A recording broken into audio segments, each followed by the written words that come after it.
যেতিয়ালৈকে আমাৰ দেহত শক্তি থাকিব এই অচিনাকি লোকসকলক আমি শান্তিত অসম ভূমিত থাকিবলৈ নিদিওঁ অচিনাকি লোকক মাটি বিক্ৰী নকৰিব অচিনাকি লোকক চাকৰি নিদিব আৰু অচিনাকি লোকসকলক জাতিৰ বৰঘৰত সোমাবলৈ অনুমতি নিদিব মই বাৰে বাৰে ৰাইজক কৈ আছো যে ৰাইজ অসমীয়া জাতি আজি সংকটেৰে পৰিপূৰ্ণ চাৰিওফালে আমি এছাম মানুহৰ দ্বাৰা পৰিবেষ্টিত হৈ আছো যিসকলে শংকৰ আৰু মাধৱৰ জীৱন দৰ্শন বুজি নাপায় কেইদিনমান আগতে মই ভাৰতীয় জনতা পাৰ্টিৰ কাৰ্যনিৰ্বাহক সভাত কৈছিলো যে আমি সাৱধান হ'ব লাগিব আমি সকলোৱে বুজি পাব লাগিব যে আমাৰ গুৰু শংকৰ আৰু মাধৱ আছিল শংকৰ আৰু আজান ফকীৰ নাছিল আজি আমাৰ সেকুলাৰিজম কৰা ব্যক্তিসকলে মহাপুৰুষ শ্ৰীমন্ত শংকৰদেৱৰ লগত আজান ফকীৰক সংলগ্ন কৰে মই তেওঁলোকক খোৰাই দিব খোজো মহাপুৰুষ শংকৰদেৱ আৰু মাধৱদেৱ আমাৰ গুৰুজনা তাৰ লগত আন কোনো নামৰ সংলগ্ন কৰা নহব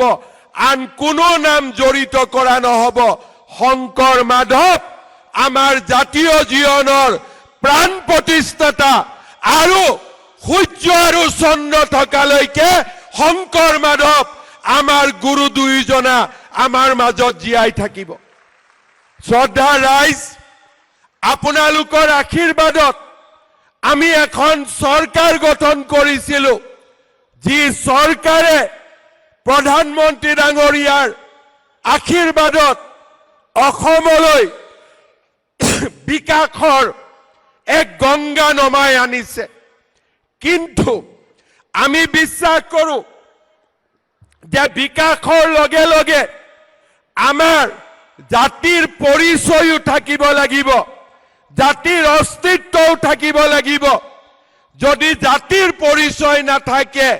বিকাশৰ কোনো মূল্য থাকিব নোৱাৰে বিকাশ আৰু জাতিৰ পৰিচয় যেতিয়া দুইটা একেলগে যাব অসমীয়া জাতি বিশ্বৰ ভিতৰতে এটা মহাজাতিলৈ ৰূপান্তৰ হ'ব সেইবাবে আজি আমি যোৱা 5টা বছৰ 10টা বছৰ নিৰলসভাৱে কাম কৰিছো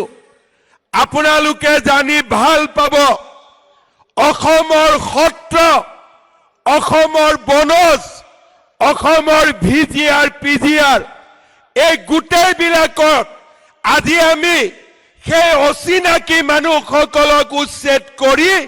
1,45,000 বিঘা মাটি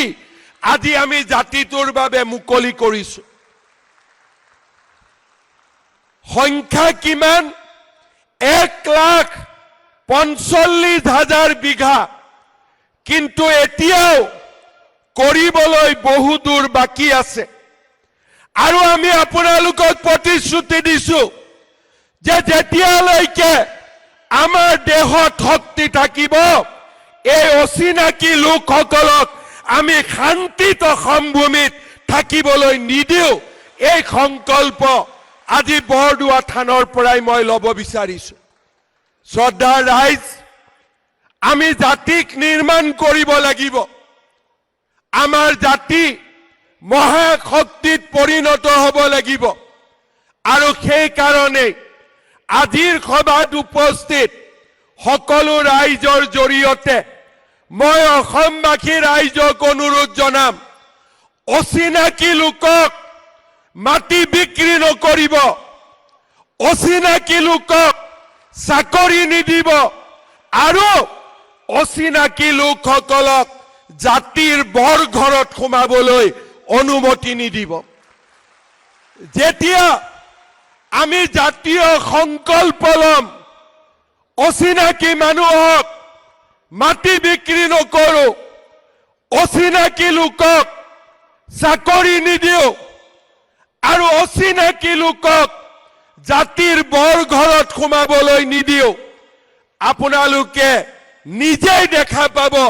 যে এটা দশকৰ ভিতৰতে আমাৰ জাতি মহাশক্তিলৈ ৰূপান্তৰ হ'ব। আমাক কোনেও ধৰি ৰাখিব নোৱাৰে। শ্ৰদ্ধা ৰাইজ, মহাপুৰুষ শ্ৰীমন্ত শংকৰদেৱ আবিৰ্ভাৱ ক্ষেত্ৰ ই অকল আধ্যাত্মিকতাৰ প্ৰতীক নহয়, ই অসমীয়া জাতিৰ স্বাভিমানৰ প্ৰতীক। ই অসমীয়া জাতিক সাহস দিব, শক্তি দিব আৰু জাতিটোক জীয়াই ৰখাৰ বাবে প্ৰেৰণা দিব। আজিৰ এই সভাতে মই সকলো অচিনাকি লোকক আহ্বান জনাম যে যিমান পাৰে সোনকালে আপোনালোকে সত্ৰৰ পৰা আঁতৰি যাওক, আমাৰ ফৰেষ্টৰ পৰা আঁতৰি যাওক। চৰকাৰে কাকো ৰেহাই নিদিয়ে, এই কথা আপোনালোকে মনত ৰাখিব। এতিয়া জাতি জাগিছে, জাতি জাগিব আৰু এই জাতিয়ে শংকৰ মাধৱৰ প্ৰেৰণাৰে এই জাতিক মহাশক্তিলৈ ৰূপান্তৰ কৰিব।